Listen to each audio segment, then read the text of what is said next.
It's good morning, everyone, and welcome to today's Rural Community Action Assembly on Regional Workforce Models. My name is Nathaniel Borick. I am an Outreach and Administrative Associate with the Federal Reserve Bank of Philadelphia's Community Development and Regional Outreach Department. We are thrilled that you are able to join us today, and we are excited for this important conversation. On the next slide, I want to make sure to thank our co-hosts and partners on this important series, Penn State's Center for Economic and Community Development and the Center for Rural Pennsylvania. Both of these partners are integral to planning and helping us to convene these important panels and breakout conversations. And we are looking forward to continuing this series.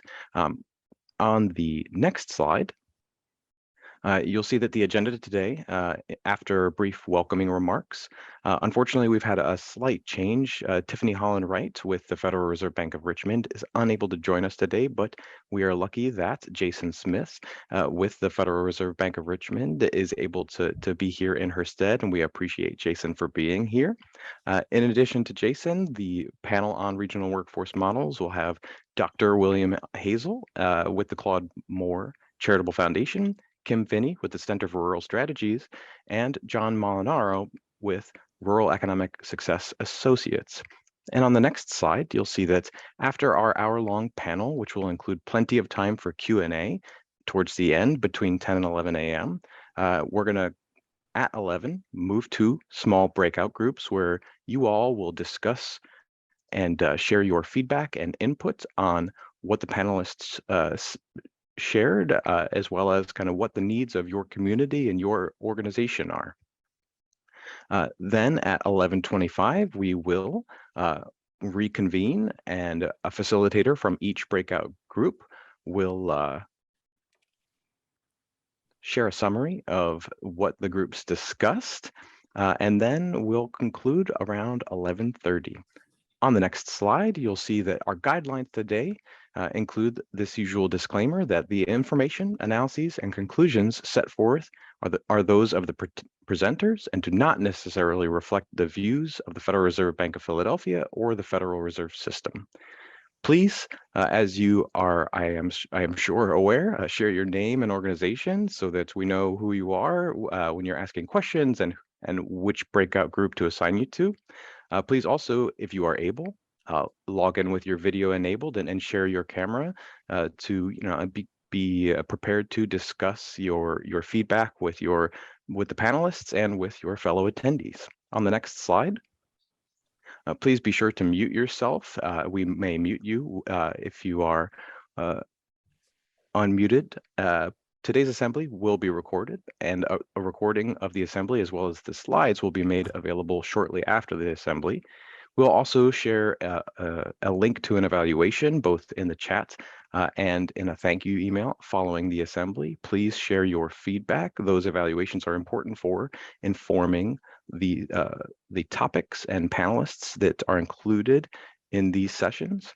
And then finally, please remember to register for the next rural assembly, which will be on capital access and absorption, and it is scheduled for July 13th. So again, thank you all for being here. Thanks to our partners, and I am eager to turn it over to our panelists and our esteemed moderator, John Molinaro with Rural Economic Success Associates. John, thank you so much for being here today, and thank you so much for moderating this important conversation. Thank you, Nathaniel. I'm really pleased to be able to do this today.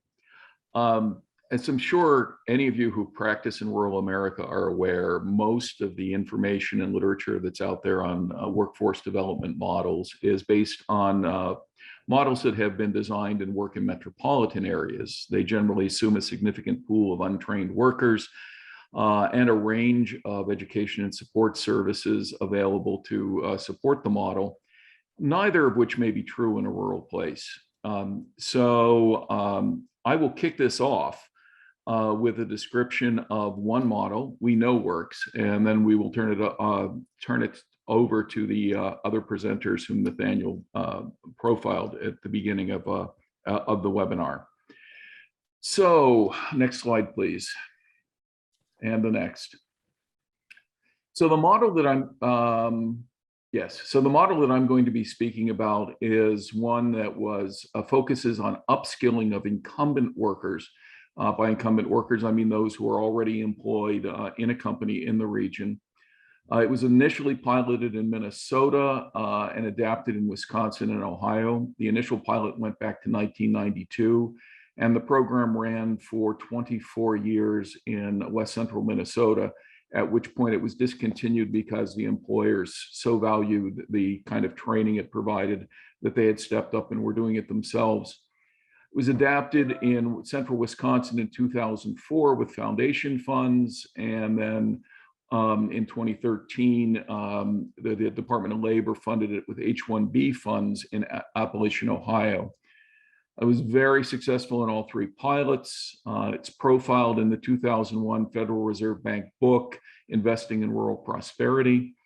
And this is a program that, because of the work done with a DOL-funded pilot, is now replicable anywhere using WIOA funds based on the 2016 change that allowed incumbent workforce training to be an eligible use if it's part of the plan.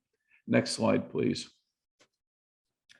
So the West Central Minnesota problem that this was set up to address was that there were manufacturing companies throughout the region, basically small manufacturers, that were poised for growth, but a shortage of skilled workers was holding the companies back. There were too few youth entering the workforce to fill the positions. It would have taken more than every student graduating from high school to fill the positions created just by retirement. And 2/3 of the young people in the region were leaving to look for work elsewhere. And the technical college programs were really too general to significantly help these companies. The needs that they had were very specific, and there weren't enough numbers in any one cohort to justify creating a new community or technical college program. Next slide.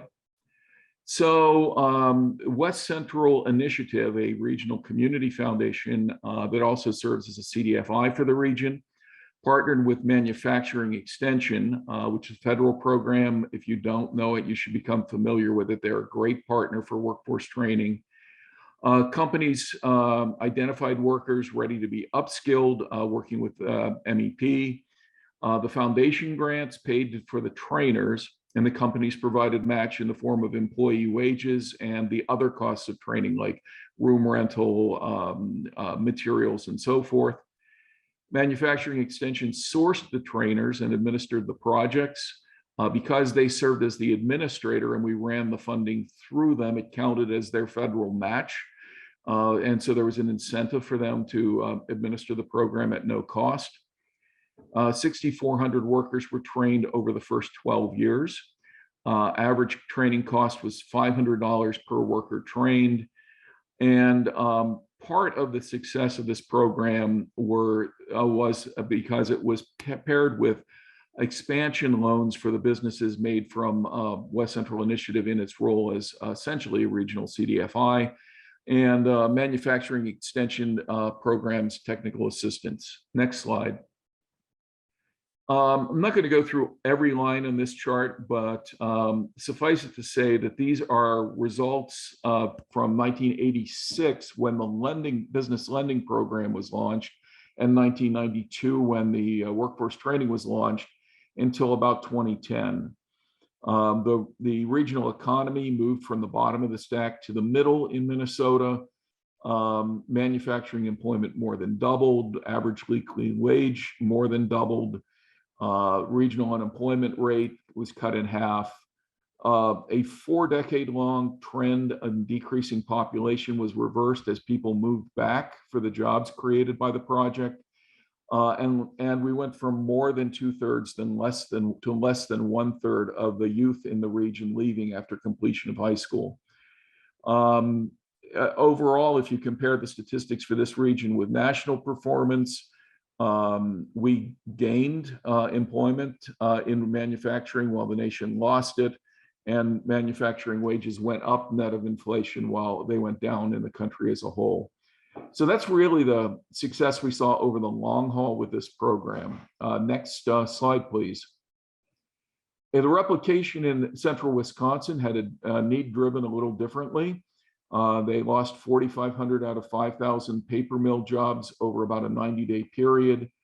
And that replication successfully retrained and upskilled those workers for other industries, with a particular twist here in that most of those workers did not have a high school degree, because the paper mill would not hire you for production work if you had a high school degree, because they thought you might leave if you did. So it was quite the challenge to get everybody aligned, to move people through the GED process, and then into training that in partnership with companies that brought these folks in as entry-level workers and then trained them up to higher level positions. In Appalachian, Ohio, the need was driven by the offshoring of metals, plastics, automotive, and wood products jobs. And the companies that remained needed to increase their use of technology in order to compete and bring those jobs back on shore, but they needed trained workers to do that. They built a model in Ohio that met the Department of Labor requirements for H-1B and the Workforce Investment and Opportunity Act. There was nearly 100% worker completion. 1,168 people trained over 3 years. One person dropped out. And the cost averaged $949 per worker, including the administration. So again, very, very cost effective. In fact, there were 11 grants made in this particular grant round. The other 10 focused on pre-employment training. And this grant trained more people into skilled positions than the other 10 grants combined that focused on pre-employment training. Next slide. So the overall lessons here: if you don't have enough workers in a rural region, which is often the case, a focus on higher skilled gaps will help your companies adapt. It also puts your effort in the place that it will make the biggest difference in your economy. We learned that workers often don't need a degree or a certificate to advance once they've proven themselves as a good worker in a company, just the skills for the next job up the ladder. I mentioned the big difference in cost between upskilling and pre-employment training, about 1/10 the cost to train a worker on average. And filling skilled job openings does open up those lower level, entry level jobs for the lower skilled people. So it's a win-win, both in terms of creating more jobs and in filling critical jobs in your industry. But probably the biggest point here is that any region facing skilled workforce shortages can use WIOA funds to implement this model if you add it to your plan as an eligible activity. That's it for me. And so I will turn it over to Tiffany, who is our next presenter. Oh, I'm sorry, to Jason, who has replaced Tiffany as our next presenter. Hi, I'm Jason Smith, and as was shared with me, as always, I'm able to start with a bit of myself and a little disclaimer. So, Jason Smith, I have been working as a senior community development advisor with the Federal Reserve Bank of Richmond for a little over a year. And in that role, I work with rural communities and our rural centers and hubs around capacity building and how to support communities, particularly in places where they're forming partnerships in order to address some of their economic development challenges. In my previous role, I was Associate Vice Provost at Virginia Commonwealth University and was able to lead a partnership, a cross-sector partnership in the larger Richmond region, which included some more rural counties as well as more suburban counties that were working on workforce development issues. And it was one of the Luma and Kresge Foundation Talent Hub designated partnerships. So I think that one of the angles that I can help with the most in this conversation is sharing a little bit more about what some of the moderator questions at the end will be, which is really around cross-sector partnership development. I'll certainly be able to share a little bit about the model that was implemented in Roanoke and have used some of Tiffany's notes to pull together some information about that model, but I'm framing it within the concept of cross-sector partnerships and some of the things that I think are really critical for those cross-sector partnerships to be successful as a model for doing this work. So here on this first slide, the cross-sector partnerships, this borrows a little bit from collective impact frameworks and a little bit from Annie Casey Foundation's results counts concepts to pull together 5 things I think are really critical in order to have success with cross-sector partnerships that are addressing workforce development. The first one is being very clear about what the result is. Some people would say this is the condition of well-being that you'd like to see the community have. And then that not only are you sharing that as a result that you're focused on or a goal that you're addressing, but that you're also really thinking about shared responsibility towards that goal, that it isn't something that one organization owns or can address, but it's a problem that's bigger than any one organization or sector can address. So just to be clear, when I'm talking about different sectors, what we're talking about here is that with a lot of these workforce issues, one of the key things you have to do is be able to bring people together from different industry areas, whether that's business or whether that's higher education, philanthropy, government, because these problems are bigger than any one organization can tackle on their own. And then being able to have shared messaging that allows people to speak the same language and understand, because language isn't exactly the same when you're talking to people from these different areas. And sometimes people start talking past each other because it's not clear what you're addressing. The next is around shared measurement in order to be able to see if things are working, being able to agree on some things that people measure in common and be able to track. And that sometimes takes a little bit of work because each organization has their own reporting and grant requirements, but coming to some consensus so that people can measure and hold themselves responsible towards that shared result. And then that comes to shared action. When you're working with organizations, they may have different pieces of the puzzle that they need to be able to address, and pulling those people together in order to support the work. And then finally, shared resources or aligned resources.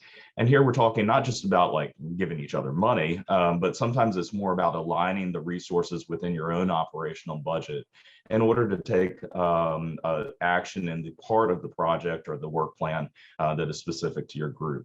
So what I've tried to do here is take some of the information, which I've not worked directly with from the work and the Goodwill of the Valley, and be able to share a little bit of information about some of the work that group did with others in the community and how some of those things plug into here. When it comes time to answer questions, I'll probably try to apply some of the things that I've had more direct experience with before. So next slide, please. So some of the shared results that they were looking at is they looked at their healthcare workforce and saw the shortage. They were able to see that there were 3 priority occupation tracks of health information, nursing, and healthcare supports. And they wanted to work on how can we help improve both the worker readiness, but also the employer's readiness to attract, retain that talent once they were hired. And so they convened a group of 250 healthcare sector employers in order to look at the problem and to come up with some of those shared results and goals. And then they had a specific advisory group with 8 employers that really helped to lead that work. And then they were able to coordinate the training and the support through those providers. On each of my slides, I have here the links to some of the information where I received it about that work, where Tiffany had helped to curate some information with Goodwill of the Valley. So next slide. So shared messaging, part of it is being able to be very clear about what the challenges were in the healthcare area and just to be able to say why this was important.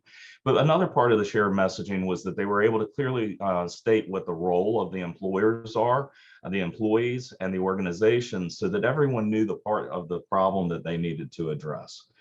Next slide, please.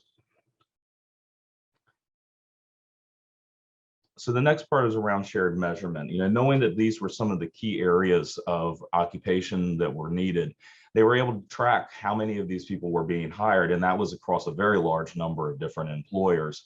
And so being able to gather that information from multiple different partners in order to follow it, but not just the outcomes, but some of the things that were key drivers or factors that were driving whether or not people were able to be successful in the training. They looked at what some of those non-skill barriers were that made it harder for people to complete.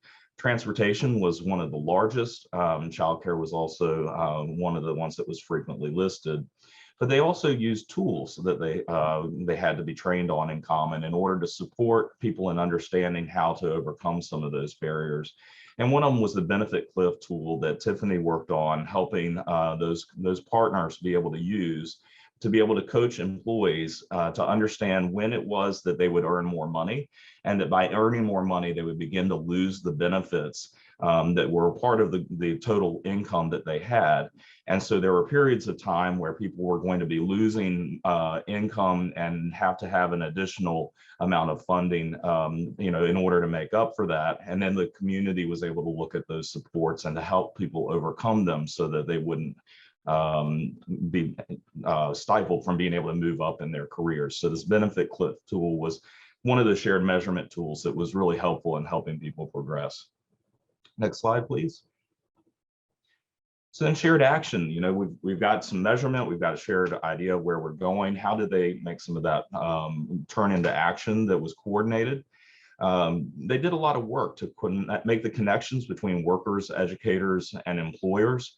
There were a lot of different systems at play here, and there are a lot of different groups that were providing some of those supports or education, but they weren't necessarily coordinated in a way that made it easy for people to get through the process. And so they would start with often a referral from the WIOA providers. A lot of the people who started in the program at first were TANF, and then it opened up a little bit more TANF recipients. And they would go through a 6-week foundation program, which really was not so much about skills or not so much about the core content, but really helping people to be able to have the basic skills to be able to navigate the system, to have the resume to show up, to be able to have the supports they were needed in order to be helpful and successful in the next section of the work. At that point, they were able to engage into some free medical training and tutoring. This was provided both online and in person in order to help people be able to access it depending on their transportation availability. And then they had to address those wraparound supports that help people to be able to continue to progress during the training. And it wasn't just about the training and the improvement of the worker readiness, but it was also about thinking about how it is that employers are ready, and thinking about how the jobs could be an improvement in their quality standard of the job itself, and also the pay in order to help the employees want to be retained. And so then they provided those post-employment supports, because those wraparound supports needed for training don't stop at the moment of employment. Next slide. So shared resources, I had a little bit less information about this in the information that I had, but mostly it's here in the last bullet. They certainly, and it can be helpful to have some form of larger funding that helps to bring people together. But in my experience, sometimes it can be even better to have people come together around the result and then go and look for the funding that might allow that to be able to take place. And then they had some continued funding that helped to make it sustainable. But ultimately, this kind of work doesn't happen just because there's a large grant that is able to sustain it long term. It really comes down to the organizations helping to align their individual contributions and be okay with sharing credit and being able to say, this was our part.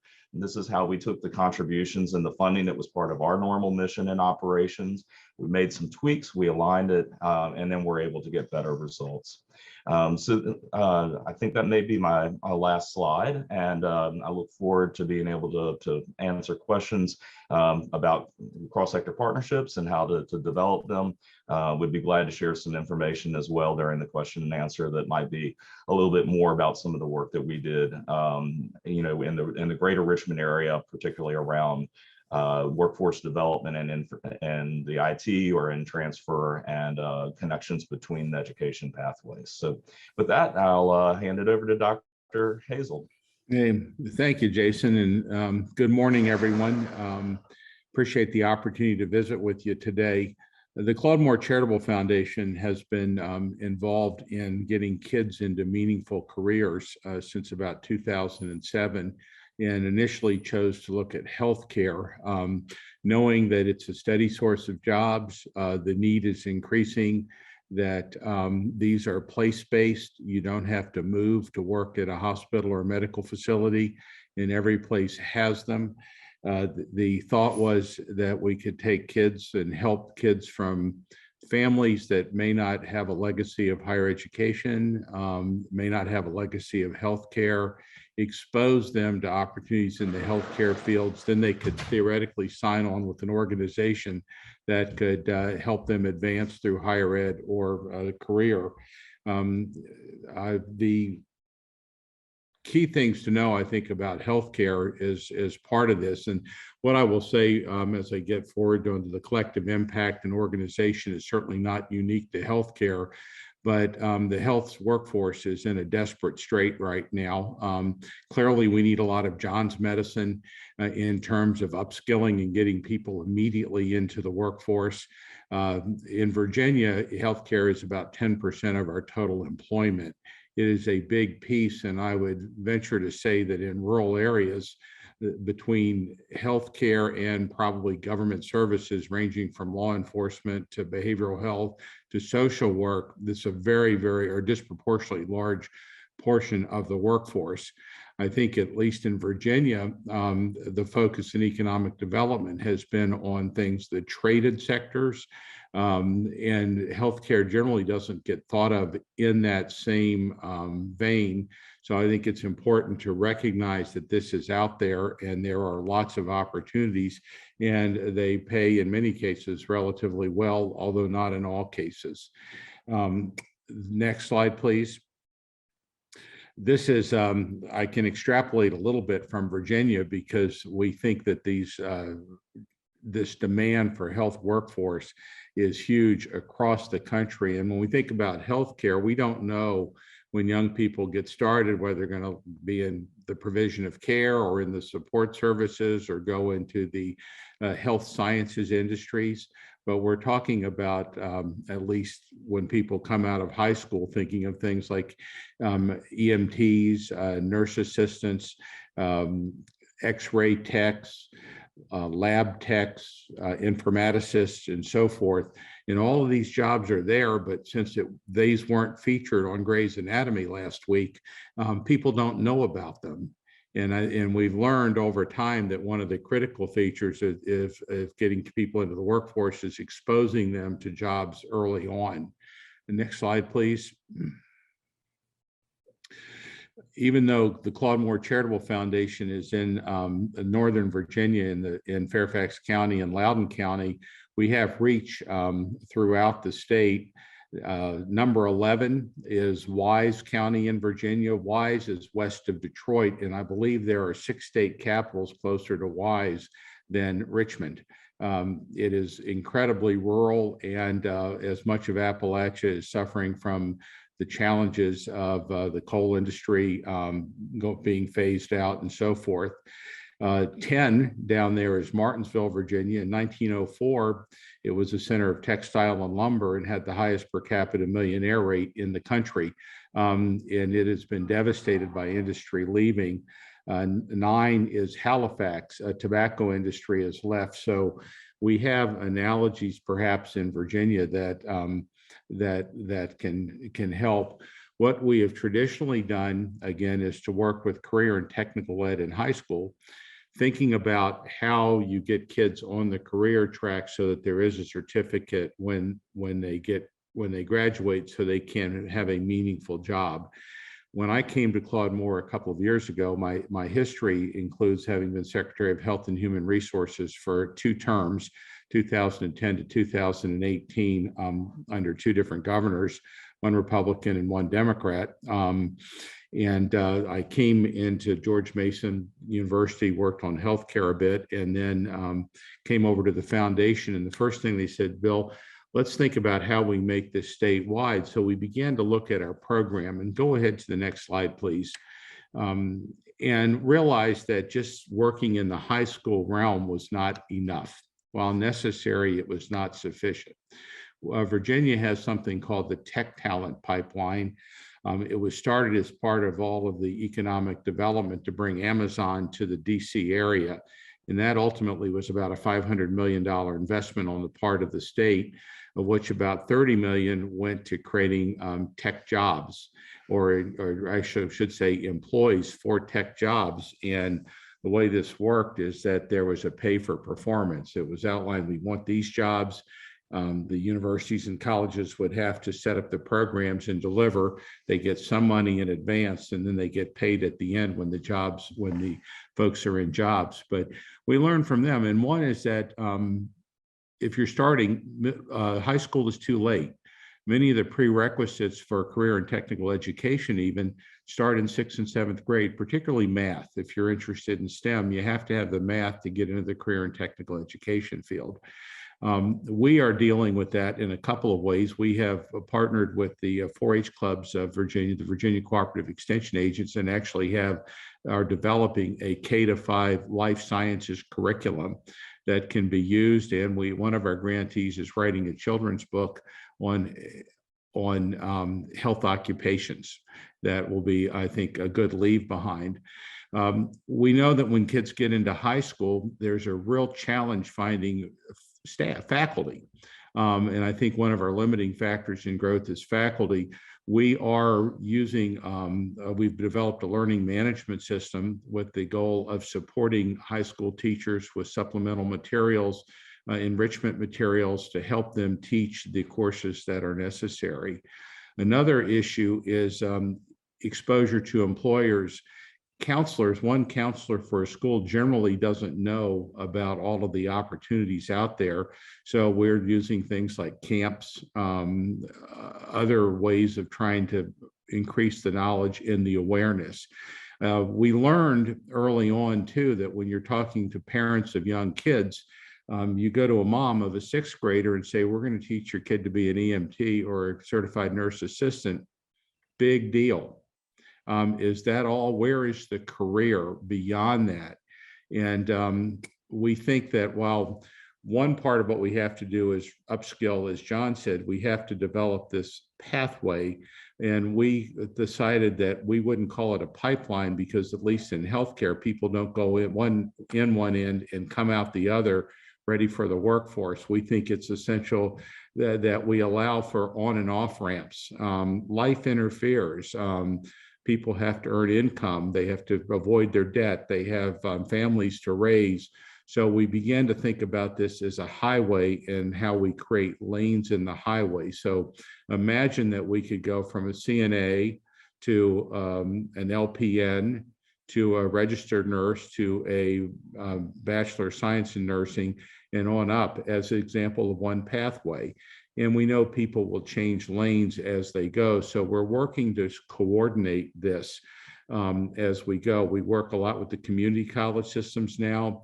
One of our big areas this summer is in behavioral health. I think probably all of you are aware of that COVID has unmasked not only health workforce shortages, but has exacerbated the behavioral health issues, and we have no workforce. Everybody wants parity, everybody wants the treatment, but there is no workforce. So we're trying to work to develop these careers.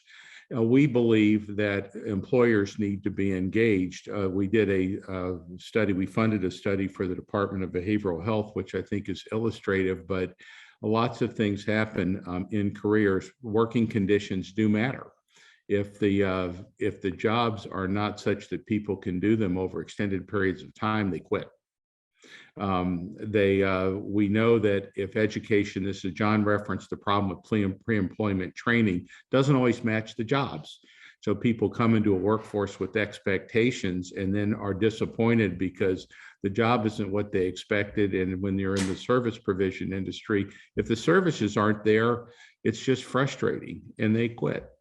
We know that in healthcare, one of the big problems is the regulatory structure, and what I think separates and distinguishes health careers from other careers is the amount of government involvement in the jobs themselves. In tech, if you can get the academic credentials to stack and credits to transfer, you really only get back to government when you need a security clearance. In healthcare, pretty much every job is regulated. The government decides who can do what, how you get paid for this. The professions are regulated at the personal level and at the organizational level. And no one on that side actually really talks to the education system and said, we need creatures to do this work. I learned this when we did our peer recovery specialist work when I was secretary. We were the first state to pay peer recovery specialists, huge issue around opioids and behavioral health. So you have to get government to work together, and that takes some work too. The next slide demonstrates or just references a Blue Ridge Partnership for Health Science Careers. And the next slide tells you the collaboration that we are forming. This is the collective impact that Jason spoke about. We believe that a regional organization that's employer-led, that is organized under a state umbrella to address the regulatory burdens and the workforce training. The number of workforce agencies out there is tremendous, and they're not really aligned either.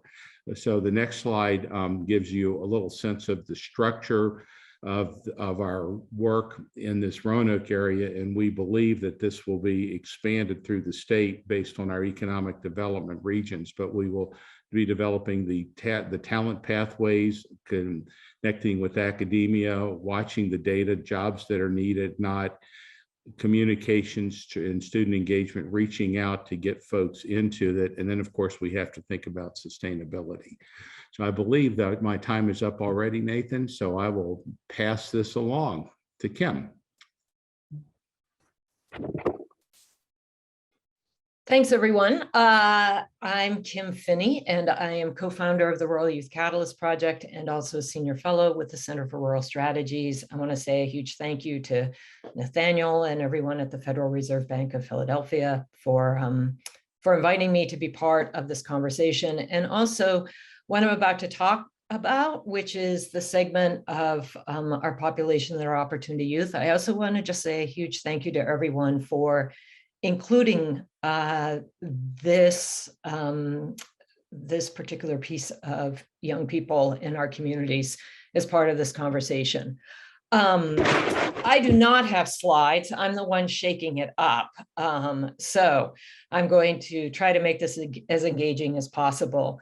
When we talk about opportunity youth, we are talking about 16 to 24-year-olds, or some might say 14 to 26-year-olds, but basically this population of young people that are out of school and out of work, often referred to as disconnected youth. And what we know is that these young people have very, very different developmental needs than what most of our adult workforce faces. They may bring they share some of the same barriers and common themes that we will see and that others on this panel have mentioned in terms of training and creating career pathways for adults.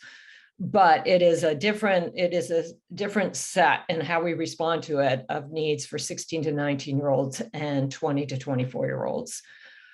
Just to sort of give some reference for everyone, pre-pandemic, we don't have the numbers from the last couple of years for where we stand in terms of rural and native youth, but the majority pre-pandemic, the majority of opportunity youth were actually in rural communities, a little over 20% nationally, and then of course in communities that had highest poverty levels, persistent poverty rates, we would see an even higher number of opportunity youth.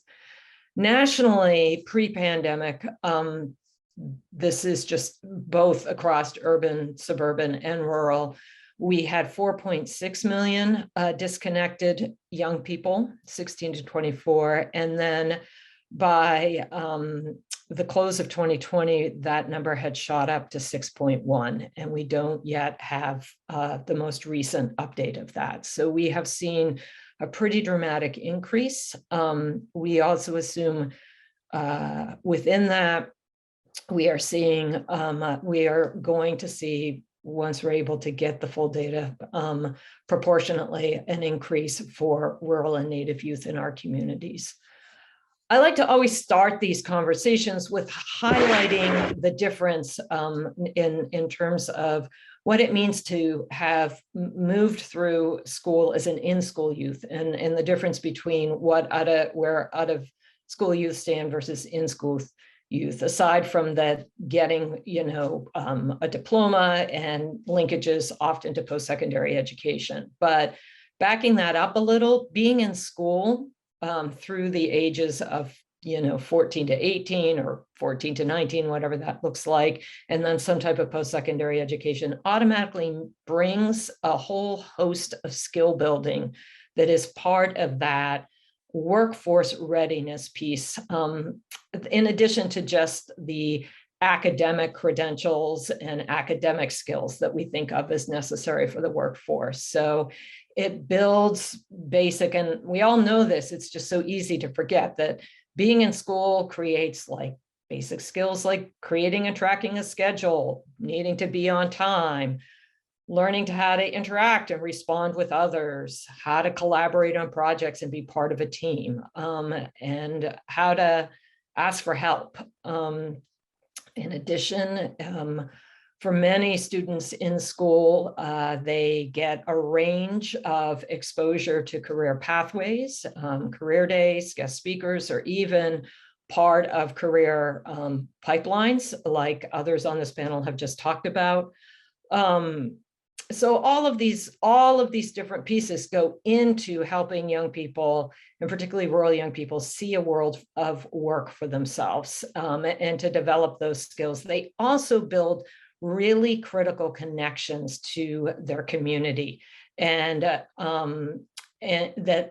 ties to their long-term civic participation and civic engagement, because they see not just a world for themselves at work, but also a world for themselves within their community and their family. But for out-of-school youth, they don't get any, they lose all these different pieces, both in terms of the executive functioning and all those little skill building pieces, but also that sense of what a world of work would look like, and that sense of any sort of community connectivity. Ninth grade is the average grade that students choose to drop out or leave school. There's a range of reasons behind why those happen across the country, and it varies from all the different challenges that often come with poverty and trauma, but also is basic and frustrating and yet endemic is transportation or broadband access, so the ability to do homework, or just a range of things. The big piece is that once young people are out of school, particularly for rural young people, the chance for re-engaging or those on-ramps are very, very few and far between. They lose that chance to rebuild those social connections. So one of the things I was asked to talk about today is, what does it take as we think about workforce models? What does it take to build strong program design?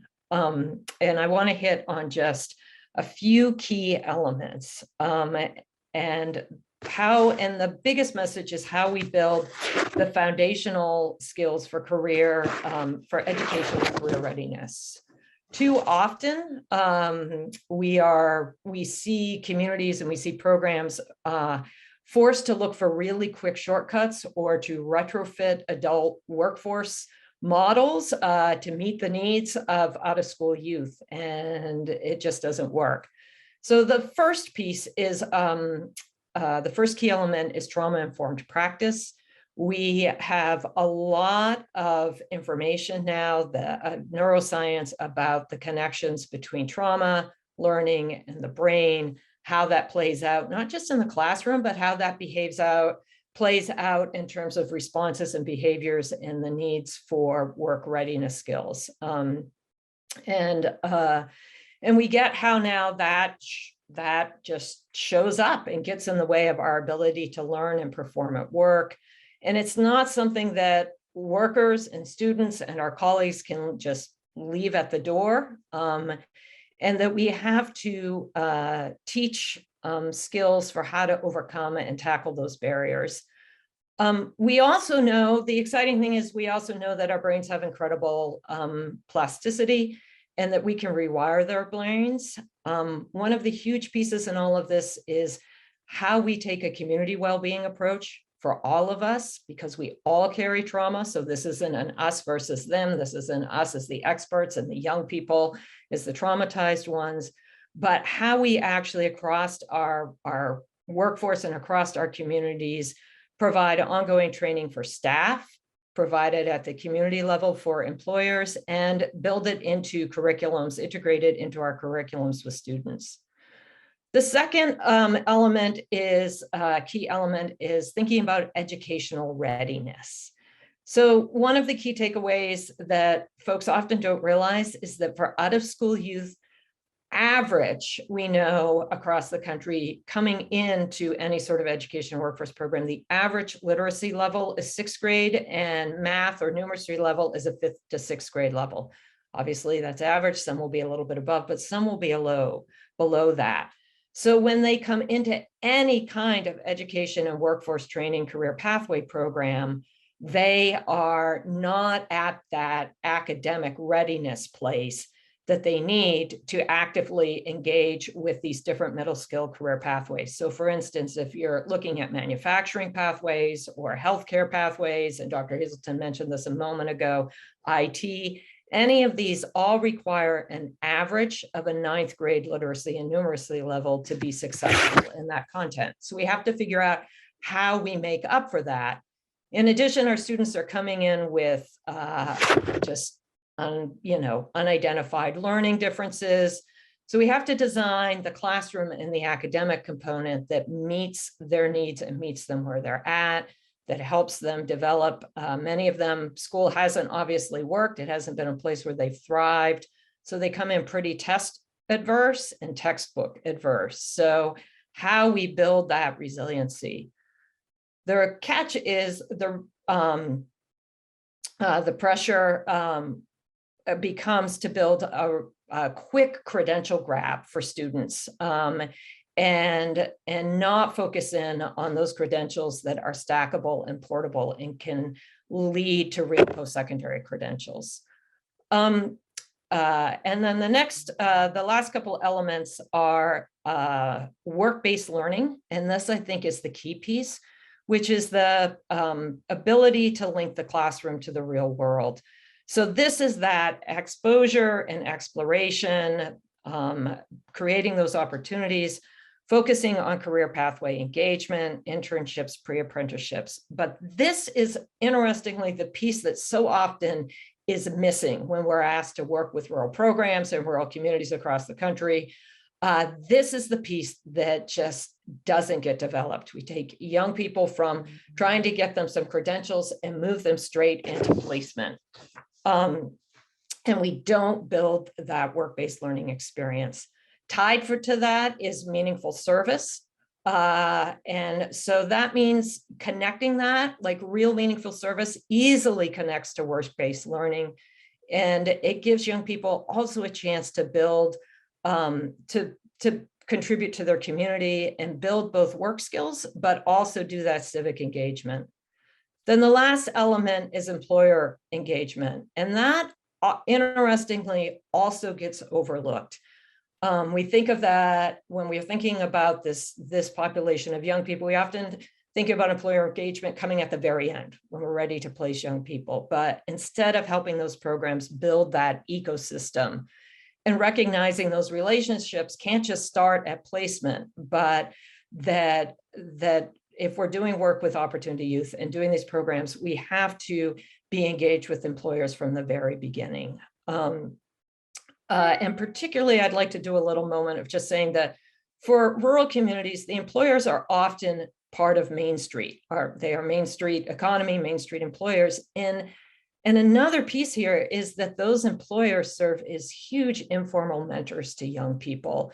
And they really help build that that long-term vitality, but that long-term community and civic engagement.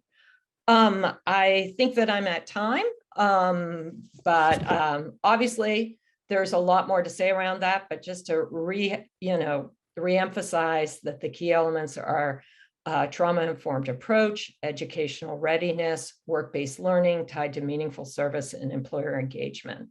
And then there's some other considerations that hopefully I can just drop into the Q&A. I'll turn it over to you, John. Thank you.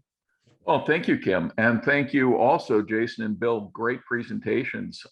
We've had models that are focused on youth, one that's focused on pipeline running from youth to, to adult career enhancement, one that's focused more on upskilling adults. I think we've gotten a nice mix in the panel so far.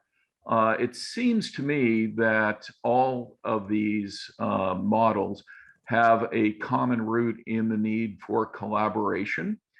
And so I'd like to give the panelists the opportunity to say a little bit about the importance of collaboration and the difficulty of collaboration in the models that you're discussing.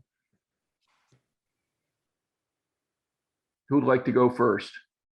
John, this is Bill. I'll separate. I have heard collaboration defined elsewhere as an unnatural act performed by unwilling parties.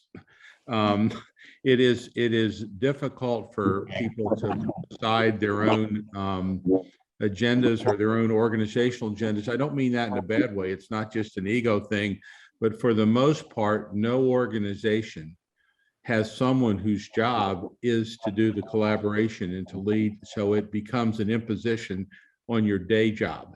And I think what we see in the healthcare world is everybody is busy. We're understaffed. We have our day job and there's no one to actually do this. So what we're trying to do as philanthropy is begin to fill in that void. Jason or Kim, any thoughts on collaboration? I'll build on what Bill said, and that, part of what Bill's mentioning is there's a need for some form of what's sometimes called a backbone role, or Right. an organization who does have the day job of waking up every day to think about how do we do project management and convening and facilitation support across multiple organizations who are busy doing their day job every day. And so that's one thing that can be helpful in coordinating it, is through philanthropy or through governmental agency or whoever is able to serve that neutral role to help pull people together and keep the projects moving forward. That can be incredibly helpful.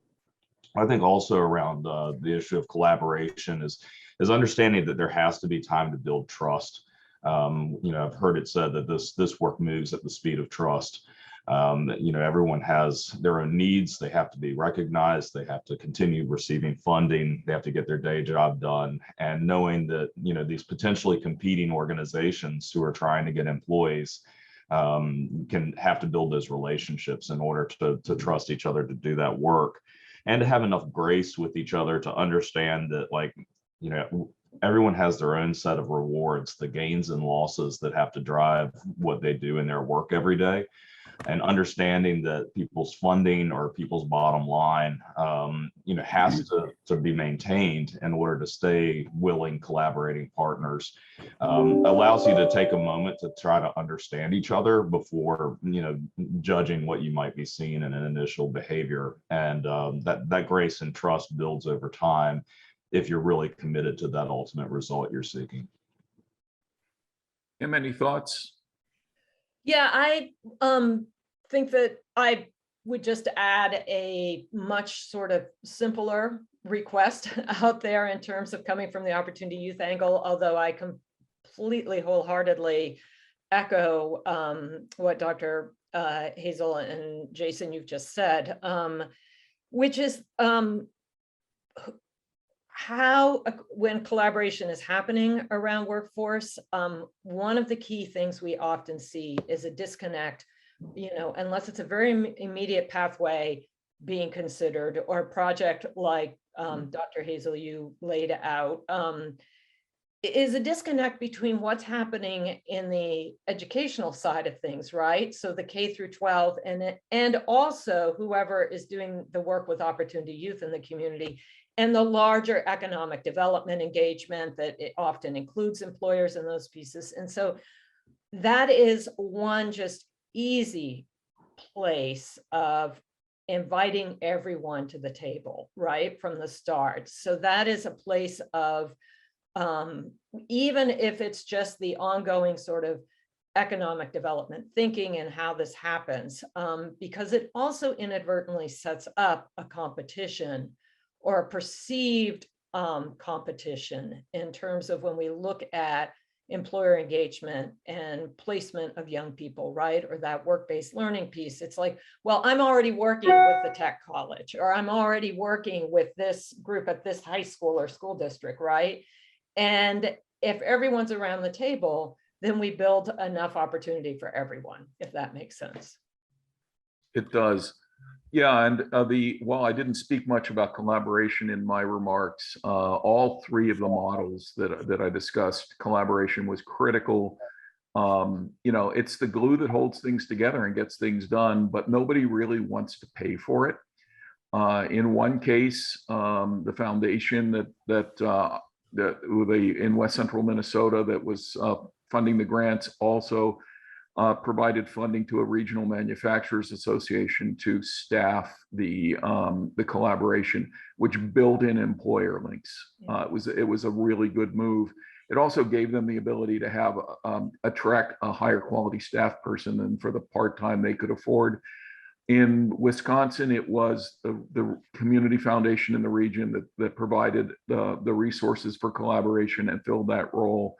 In Appalachian, Ohio, it was the regional the Regional Economic Development Organization, which was trying to address the problems of workforce shortages as they related to the ability to build the economy of the region, that set the table and provided the resources to support that collaboration. But it is one of the most critical parts. And one of the things to remember is that your partners in this work are often dissimilar systems that don't necessarily feel that their goal is workforce development. Workforce development may support an economic development goal, but K-12 education doesn't primarily think of itself as a workforce development entity, for instance. The same thing with the employers. They don't see themselves as workforce development entities. So bringing people to the table, making sure you understand where their pinch points are that your work helps address is critical to that. We have about 5 more minutes before we break, and I have a question asking panelists to comment on the opportunity represented by the reauthorization of the Workforce Innovation and Opportunity Act. The only thing I'd say about that is it's absolutely critical from the standpoint of my presentation to make sure that the allowance for supporting incumbent worker training is retained in the new act. Others?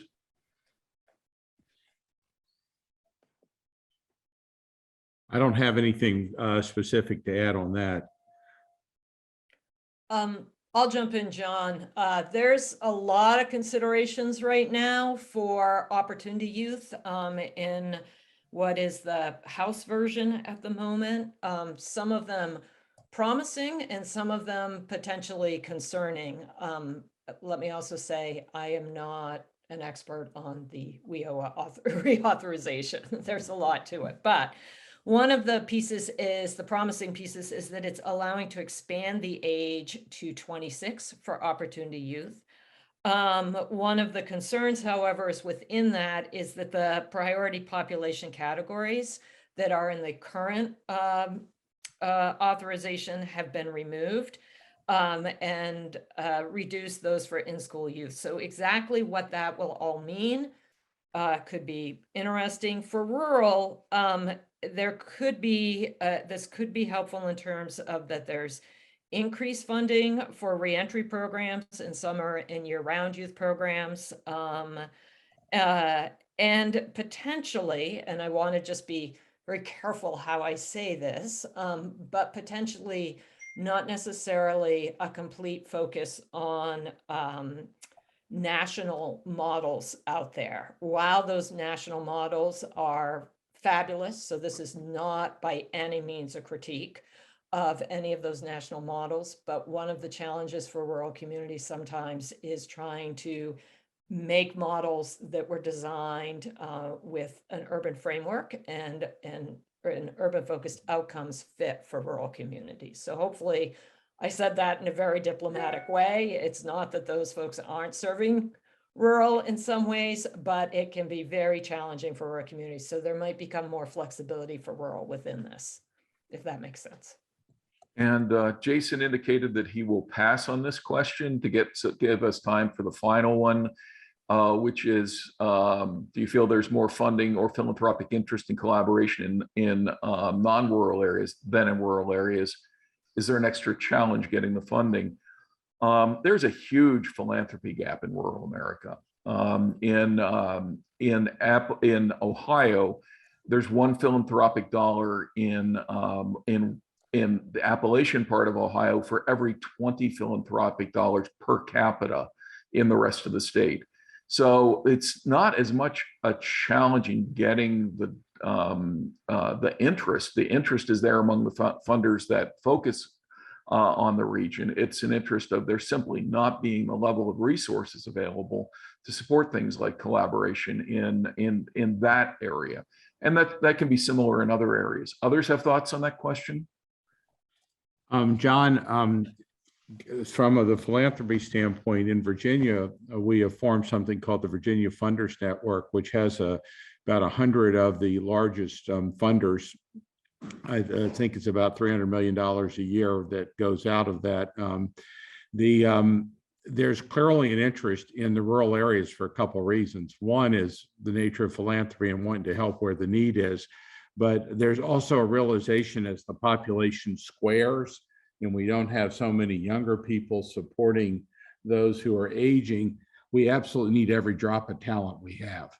And so I think the issue is generally one of not knowing, not having the connections. So we have to make those, knowing who's there to work with. It is harder to engage people in some ways from rural areas. When you're a small organization, maybe it's harder to take the time to come in and to participate in a larger group. So this is an area that I think will require outreach, a significant outreach. But I believe there is interest. And that wraps up what we have time for before we go to the breakouts. I want to John, sorry, Yeah. just to interrupt, would you mind addressing Judd Mellinger-Blouch's question while I set up the breakout rooms? Give everyone a chance to respond to one additional question. Oh, okay. It's I'm right in sorry, the chat. It's in the I chat missed here, that one. just above Ashley's. Sure. Thank you. It asks whether the panelists could comment on ways to get busy healthcare executives, HR directors, et cetera, to look beyond surviving day to day and devote time to long-range planning and collaboration. Well, let me start with Bill, since it asks specifically about healthcare, and then we'll take it from there. Yeah, I was trying to respond to Judd in the chat box, but Judd, I think this is critical. I think one of the problems is when people are overwhelmed, going to them to say that there's another way to do this or you need to work on it it's not going to help. It just piles on their stress. I think when we had a meeting of the community service boards that do the community behavioral health in the public sector in Virginia, and a guy came up to me after, because we had talked about the model in behavioral health, and he said, you know, Bill, this is the first time anyone's actually presented us with something that is plausible that will work. And all of our people are clinically depressed right now because they can't do the work they're doing. So the lesson here, I think, is don't just go to them with the problem, go with some semblance of a solution. When I was secretary, everybody came in with a solution to their problem, but not to my problem. And so recognize their problem, offer a plausible solution to it or a way forward. And then if possible, bring some funding a way to help them, because they don't have someone to do that day job in a lot of organizations. Similarly, one of the things we did in the Minnesota model was that we went to employers, including healthcare employers. There's a whole track of that program focused on healthcare, and asked them what their pinch points were, and then took that away and came back and said, would this address it? And it was one-on-one time rather than group time. but it was a way of getting people to engage because you were asking them specifically what their problems were, but you didn't necessarily, they didn't necessarily have the time to engage in putting together a program to meet it. So by being strategic about how you use people's time, you're more likely to be able to get them to engage. I'll build on that last comment about being strategic about using people's time. And I think that right sizing or the work that people are being asked to do is really critical. You know, we think of the executive, the CEO, then, you know, being able to look at those people as sponsors for the effort, but not expecting them to be the people who are getting the work done with these projects. And then having the champions who are maybe in the mid-level, like the HR example of the directors, but still limiting their need, but making them more aware of how this helps them in their area. And then really involving people who there is a gain, there is a benefit to them because they are the ones who actually have to come up with the hiring, the recruiting, the workflow, education pathways within the organization. And having those people be more involved where there's more of a direct relationship to their day job and the outcomes that they have to produce. And then taking that load off of them that is none of their jobs, which is coordinating this work and being able to find a way to be able to support that project management so that people are able to show up and do the part of it that benefits them in their day job the most. Just one quick point on the one more question that popped up, and that was about ideological differences that could be barriers to groups collaborating, like rugged individualism. I'd like to just remind folks that collaboration is a fundamental part of rural life. You know, from the old time barn raising icon that everybody's aware of to the habit of potluck suppers at churches and benefits for families who have a house burned down. It is really an integral part of the way rural communities work. And sometimes you just have to remind people of that to get them to the table. That said, Nathaniel, anything else before we go to breakout? That was spot on. Thank you so much, John. Yeah, John, if I could add one thing, there was a group called Frameworks that was looking at the opioid problem in a province in Canada. And all of these arguments about, you know, all the good things that you should do didn't register, but the one that did is we take care of our own. And I think on these rugged individualists, we're taking care of our own, and that seems to register. Well, thank you so much, John, Kim, Dr. Hazel, and Jason. This was an excellent panel conversation. And on the next slide, I am excited to turn this over to our participants. We are going to have breakout discussions until about 11:25, at which point we'll reconvene and a facilitator from each breakout will report back. So I am opening the breakout rooms right now, and I'm going to pause the recording. And I hope you I look forward to hearing more about the conversations that you all have. All right. Thanks again for joining us today. My name is Nathaniel Borick. I am an Outreach and Administrative Associate with the Federal Reserve Bank of Philadelphia. As I said earlier, we greatly appreciate you attending and participating. We greatly appreciate our panelists, our co-hosts, and first and foremost, all of you who are here today. This work is really important to us, so please reach out if you have any questions or concerns. We'll put a link to an evaluation in the chat. But first, we're going to do a discussion of, or a quick summary of each of the breakout groups. So would one facilitator from each group please come off mute and share with everyone a summary of what your group covered. Kyle Kopko, are you? Yes, I can Great. jump in if that's okay.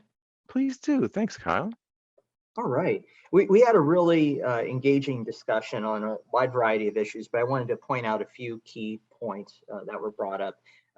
Obviously, lack of state federal funding for some of these initiatives. There might be offices, there might be resources within communities that can help with workforce development, building capacity, but at least in Pennsylvania over the past few years, budgets have been relatively flat. And so that leads to situations where even higher education institutions, government offices, they're still facing some of the same workforce challenges that we have in the private sector. So that's another consideration. Obviously, the focus, at least in Pennsylvania and much of the Northeast, also has to be on upskilling the workforce that you have. And this got into a larger discussion about demographics and population decline, and what does that mean for the long-term outlook of the region.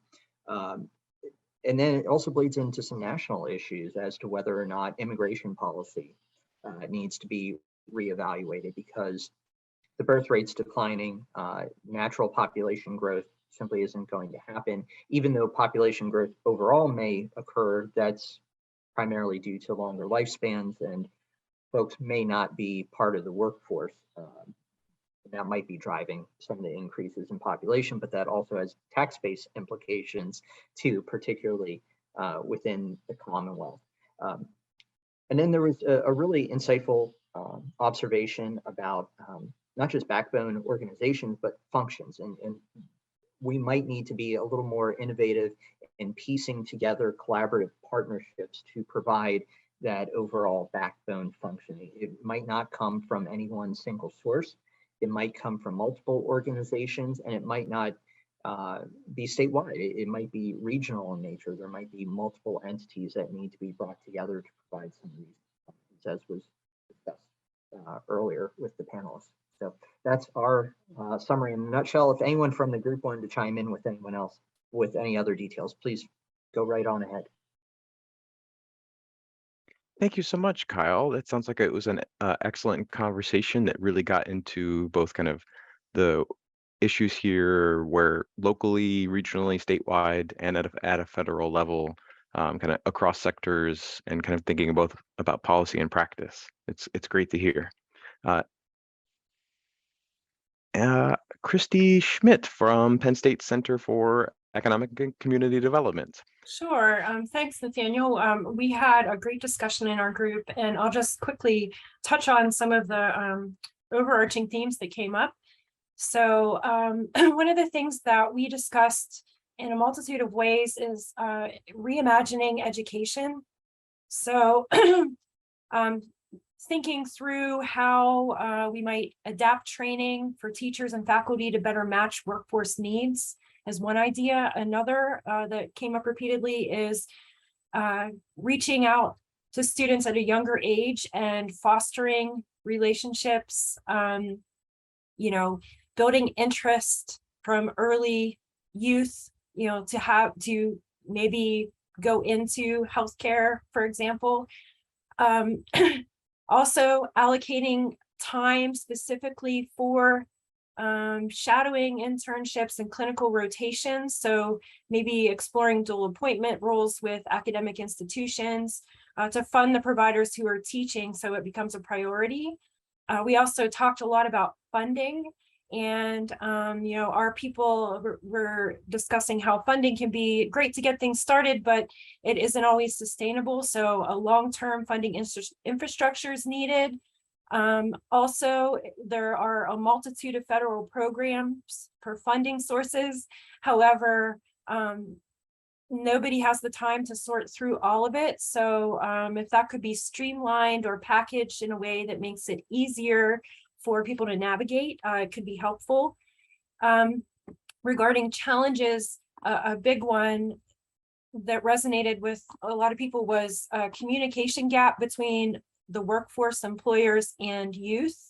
So thinking about modes and methods of communication for younger generations, that being social media overwhelmingly. So how do we make connections with those younger generations, and also again, reaching out to youth at an early stage. A lot of people like that idea, the highway analogy and the on-ramp. So one consideration is, again, that on-ramp to the highway needs to be earlier in life. And so how do we go about doing that? Thank you so much, Christy. That was an excellent summary. And the third group I know also touched on and commented on the importance of having multiple on-ramps and off-ramps very early in life, but also later in life. And so I'm eager to turn it over to Samantha Porter. Can you please also give us an overview of that third group's conversation? Yeah, and I know that there isn't a lot of time, so I'll be as succinct as possible. Our group had a really lively conversation, and it really focused on how important it was to start earlier with workforce opportunities, and that those workforce opportunities really aligned strongly with education and employers. That was something that, a few of the presenters brought up around that collaboration piece, but really thinking about that pipeline or workforce highway, I think is the way it was described, that sort of resonated with folks in our group. There was also a few comments around really thinking about the well-being of young workers, and well-being being an important component of the job training. So not just about skills, but their well-being. And then a discussion about making sure that those young people that we hope to see in the workforce are connected in the communities where they are. So in rural communities, having there was a discussion about the value of having locations that are more accessible, but also integrated into the larger sort of institutional frameworks or other indications that the young people can have, know where the goal, know where they're headed towards. And then finally, one of our attendees brought up the importance of really thinking about resilience and equity in workforce programs. So looking to embrace greater diversity and really thinking about these entry-level jobs, and even moving between the low skill and the upskilling positions, that there's an element of equity that's considered around compensation and what people can earn in terms of living wage and those topics. So I will stop there. There was so much more that we discussed, so I want to thank everyone that was in our group. I hope I did them justice with those with that summary. Yeah, I thought you did a fantastic job. Thank you so much, Sam. I greatly appreciate it.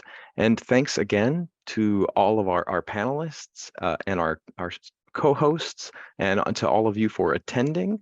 The next session will be on rural capital access and absorption.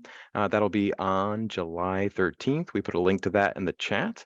And we also put a link to the evaluation. Please let us know how we're doing, if there are any additional topics or information or resources that would be helpful to you or the communities that you work with. We're always eager to be a resource and always eager to do that hard work of collaborating, as we talked about earlier. So once again, thank you for your time and for attending. We look forward to continuing this important conversation.